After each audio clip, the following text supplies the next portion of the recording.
هنا البهنسة، أرض ال5000 شهيد.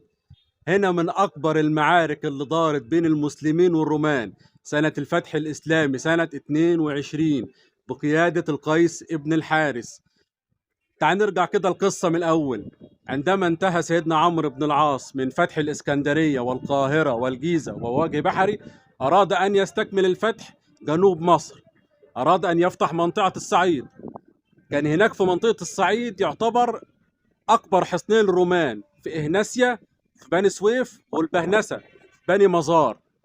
فأرسل يأخذ الإذن من سيدنا عمرو ابن الخطاب، فأرسل معه جيش مقداره 10,000 جندي بقيادة القيس بن الحارس. وعندما جاء القيس بن الحارس معه ال10,000 جندي وهم من الصحابة والتابعين الأجلاء، قامت أكبر المعارك هنا في البهنسة اللي استشهد عليها واشتدت المعركة. استشهد على أرض البهنسة هنا 5,000 من الصحابي، على رأسهم سيدنا سليمان ابن خالد بن الوليد، وسيدنا عبد الرحمن ابن سيدنا أبو بكر الصديق، وسيدنا جعفر ابن سيدنا عقيل ابن سيدنا علي بن أبي طالب، وسيدنا علي ابن سيدنا عقيل ابن سيدنا علي بن أبي طالب.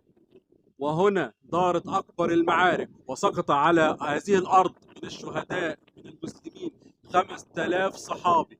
5,000 صحابي سقطوا على هذه الأرض الطيبة.